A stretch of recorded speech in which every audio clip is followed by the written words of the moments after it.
All right, folks, super short video on how to fix your GE telescoping downdraft vent. This thing was stuck because it fell down inside. One of the rollers came off, so you're going to take off 4 screws. 1, 2, 3, 4.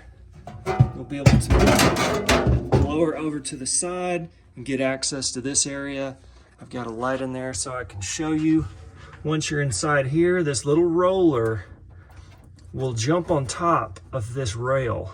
And if it's on top of the rail, it won't allow it to move. You can pull this over with just a screwdriver, get it back under this rail, and then it should be able to go up and down again. We did have problems with this.